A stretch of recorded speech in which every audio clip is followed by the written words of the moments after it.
4:30 in the morning, Strait of Hormuz. That is the timestamp United States Central Command put on the record, and it is the moment tonight's story actually begins.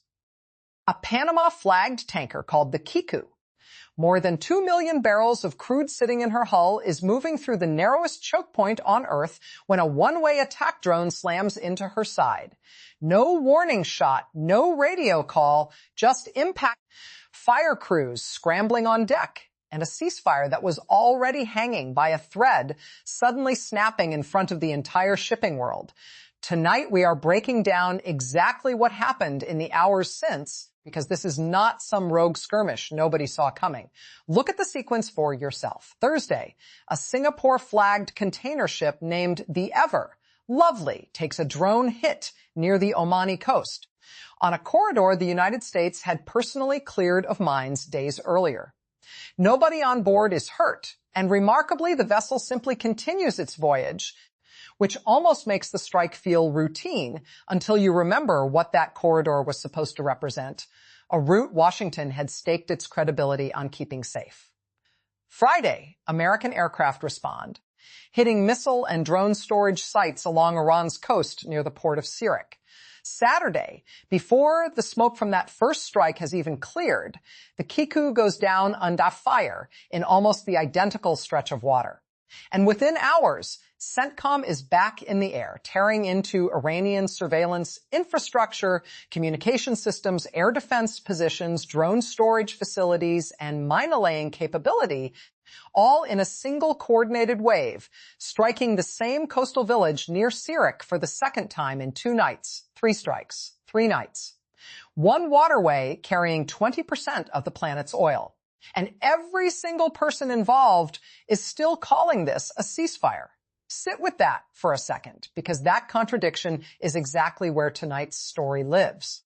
And before you dismiss this as another distant regional flare-up, understand what actually rides through that strait every single day. Crude oil, natural gas, fertilizer, the raw inputs behind the price of gasoline at your local station, and the cost of food on your table months from now. When a tanker burns in the Strait of Hormuz, the shock does not stay in the Persian Gulf. It moves through shipping insurance markets within hours, through futures contracts within a day, and through your own household budget within weeks. This is not a story you get to watch from a safe distance. It is already priced into your life, whether you noticed it happening or not. And by the time it shows up on a receipt or a bill, the moment to have understood it clearly will already be behind you. Which is exactly why tonight's report matters. Here is the part that should stop you cold.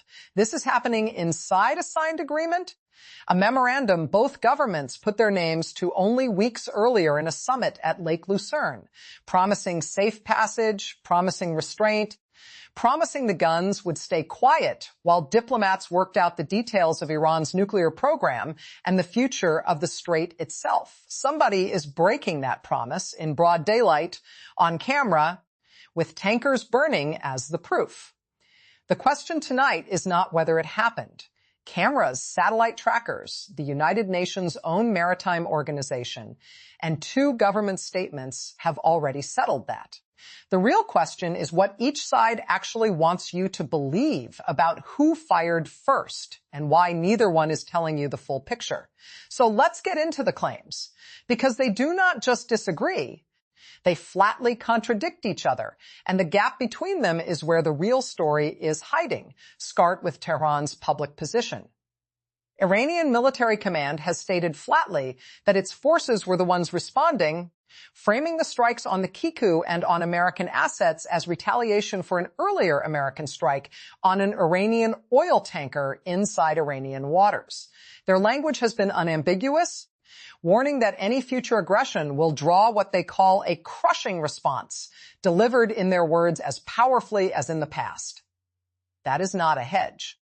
That is a government telling you directly that it considers itself the injured party and reserves the right to escalate further, and it fits a pattern Tehran has repeated at nearly every stage of this war, framing itself as the side absorbing aggression rather than initiating it. Now put Washington's version next to it. CENTCOM's own statement calls the attacks on commercial shipping unwarranted aggression that clearly violated the ceasefire and insists its aircraft only responded after Iran was, in the Pentagon's phrasing, given a chance to honor the agreement and elected not to. President Trump himself, speaking from the Oval Office before the Saturday strikes, said he did not like that Iran had taken a shot the day before. Actually, 4 of them by his count. And when a reporter pressed him on why the United States would strike back while insisting negotiations were progressing, he simply said Iran was, in his words, a little bit different before ending the questions entirely. The framing from the American side is defensive almost to the point of restraint on paper. A military simply protecting freedom of navigation through a corridor the world's economy depends on, even as the president's own language keeps drifting towards something far less restrained. 2 governments, 2 tankers hit, 2 sets of airstrikes, and both of them are calling themselves the side that was attacked first. That is not confusion by accident. That is a deliberate narrative war running in parallel with the shooting war. And it matters because whoever wins that narrative gets to justify whatever comes next. Vice President Vance added his own layer to that narrative war within hours of the first strike, posting publicly that Iran had signed a ceasefire agreement, that the United States had honored it, and that if Tehran had disagreements about how the memorandum was being applied, the appropriate response was to pick up the phone rather than launch a drone. He closed with a line that has since been repeated across nearly every outlet covering this story, warning plainly that violence would be met with violence. It is a short sentence, but it captures the entire American posture in this moment. Patient in public, unmistakably armed in practice. Now layer in what is actually happening on the water, because the numbers complicate both stories in ways neither government particularly wants you to notice. Despite 3 consecutive nights of strikes, shipping data from marine traffic showed roughly 35 commercial vessels transiting the Strait of Hormuz in a single 24-hour window this week. 35 ships moving through a strait that both governments are simultaneously describing as a live combat zone.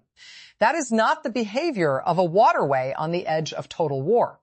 It is the behavior of a corridor where insurers, shipping companies, and captains have all quietly concluded that the danger is real but survivable, provided you follow the right route. And that word, route, is doing more work in this story than almost anything else.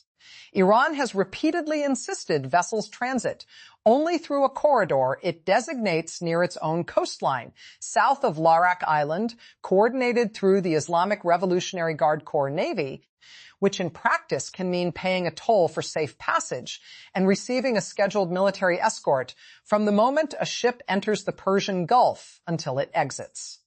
The United States has pushed for a separate route hugging the Omani coastline, a corridor it says it personally swept clear of Iranian mines. The Ever Lovely was hit on that American-backed route. So was the corridor near where the Kiku went down. One Iranian state broadcaster even reported this week that a foreign-flagged vessel ran aground after ignoring the Iranian-designated path entirely, stranded in shallow water outside the zone Tehran considers safe. A story Iranian officials were quick to publicize as proof of exactly what happens when ships trust Washington's map instead of theirs. Iran's own maritime authority went further still, warning publicly that any vessel using a route outside its framework would not be covered by safe passage guarantees and would carry no insurance protection whatsoever. So which is it? Is this a ceasefire under strain from outside provocation, the way both governments insist, or is this actually a quiet war over who gets to control the most valuable shipping lane on the planet, with the ceasefire language just providing cover for both sides to keep testing each other without formally declaring hostilities resumed? Keep that question in mind, because by the end of tonight's report, you are going to have an answer that neither government is saying out loud, cannot verify, and cannot confirm is even intact after months of bombing and reported tunnel collapses at the sites where it was likely stored. Iran says it will downblend that stockpile itself on its own soil under its own supervision, with the IAEA merely watching from the outside. The United States, at least according to Vance, wants the stockpile fully destroyed, not just diluted, not just monitored, destroyed. Those two positions are not close.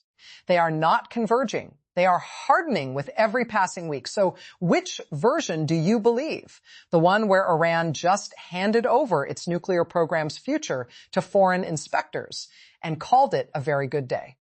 Or the one where Iran gave up almost nothing, kept its uranium exactly where it is, and is simply waiting out the clock while sanctions quietly lift around it? Because right now, both sides are telling their own populations they won, and only one of them can actually be right. To understand why Iran is playing it this way, you need to look past this specific negotiation and toward a pattern that has repeated itself for nearly half a century, the pattern of a regime that survives by never actually finishing a negotiation. Call it the stall to survive doctrine. It is simple, and it is brutally effective. A government with its back against the wall, facing military defeat, economic collapse, and internal unrest, does not need to win a negotiation. It only needs to keep the negotiation open. Every additional week at the table is a week without new airstrikes. Every partial concession, every working group, every technical delegation sent to Switzerland buys time for the economy to stabilize, for the leadership to consolidate, for the world's attention to drift elsewhere.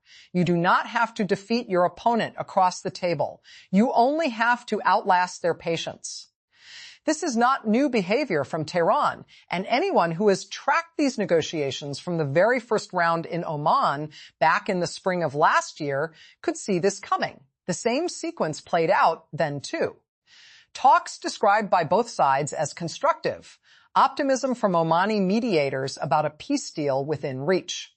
Reports of a 10-point plan from Iran that was never actually published, and a 15-point counterproposal from Washington that was never published either. And then, when the 60-day deadline that President Trump himself set finally arrived without a signed agreement, the war began. Even the president's own envoys reportedly warned him privately that a deal would be difficult, if not impossible, and blamed Iran for what they described as an attempt to strong-arm the American team at the negotiating table, claiming Iranian officials had even boasted about deceiving international monitors in the past. The pattern is not subtle once you know to look for it. Buy time publicly, concede nothing that cannot be reversed, and let the other side's own impatience eventually force either a worse deal for them or a war that resets the clock entirely. Look at the shape of what Iran has actually conceded so far this time, and you will see the doctrine in action all over again. They allowed the Strait of Hormuz to reopen, but only after securing an oil sanctions waiver that lets them sell crude at full market price again for the first time in years. They agreed to establish 4 separate working groups covering sanctions termination, nuclear affairs, reconstruction, and monitoring, structures that sound like progress but commit Iran to absolutely nothing concrete or irreversible. They let Foreign Minister Abbas Araghchi announce publicly that sanctions on oil and petrochemical exports had been waived, that the blockade had been lifted, that a major reconstruction and development plan for Iran had already been launched, framing every one of Iran's core economic demands as already met, while the actual nuclear demands from Washington remain completely unresolved. Notice the pattern. Iran collects the tangible economic wins up front and defers every irreversible nuclear concession to some undefined moment in the future. A future that keeps slipping further away with every passing week of technical talks that produce statements but not signatures. Now let's get into the actual mechanics of what Iran is protecting. Because these 4 elements are the real battlefield, and understanding them is the only way to understand what happens next. The first is the stockpile itself. 400 kilograms, enriched to 60% purity. a level that has no legitimate civilian use whatsoever, and sits one short technical step from weapons-grade material. Under the old 2015 nuclear agreement, the one President Trump withdrew the United States from back in 2018, calling it a giant fiction built around a murderous regime's supposedly peaceful ambitions. Iran was permitted to hold no more than 300 kilograms, enriched to just 3.67%. What they are sitting on now is by any honest comparison, an entirely different category of danger, and it is Iran's single greatest source of leverage at the table. Every day that stockpile remains unverified and unaccounted for is a day Washington cannot walk away from negotiations. Because walking away means losing all visibility into where that material actually is and whether it survived the bombing campaign at all. The second is the Strait of Hormuz, the narrow waterway through which roughly a fifth of the world's oil and gas once passed every single day before the war choked it down to a trickle. Iran effectively held the global economy hostage through that strait for months, and reopening it was never a gift. It was a calculated trade. Ship traffic is climbing back toward normal now. 39 vessels crossed in a single day last week, according to shipping analytics firm Kepler, up from roughly zero at the height of the conflict, though still well below the 100 ships a day that used to pass through before any of this began. Yet Iran's own negotiators have made clear they still consider themselves the ones managing that strait, not surrendering control of it, simply choosing for now not to use that leverage while it still benefits them economically to keep the oil flowing.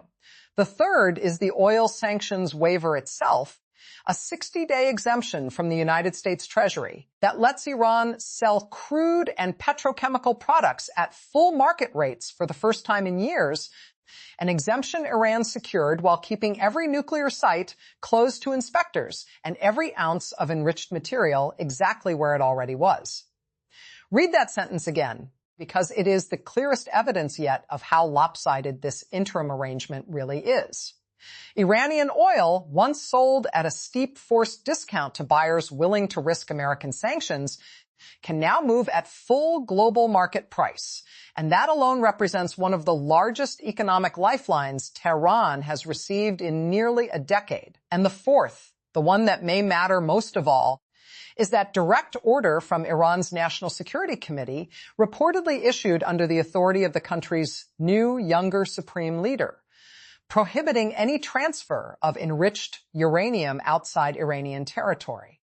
This is not a negotiating position. This is a red line drawn in the one place Tehran has never wavered across nearly 2 decades of nuclear diplomacy, through 3 different American presidents, through the original 2015 deal, through its collapse in 2018, through snapback sanctions reimposed by European powers last October, and now through an entirely new war. They will discuss enrichment levels. They will discuss inspection timelines.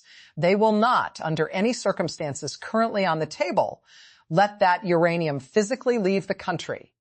And multiple reports from the war itself suggest Iran went as far as collapsing tunnels and mining entrances at key nuclear sites, specifically to prevent any attempt to seize that material by force. It helps to remember what was actually struck during the war, because the 3 names keep resurfacing in every round of these talks. Fordow, buried deep inside a mountain and long considered Iran's most protected enrichment site. Natanz, the country's largest and oldest enrichment facility. Isfahan, home to much of Iran's uranium conversion infrastructure.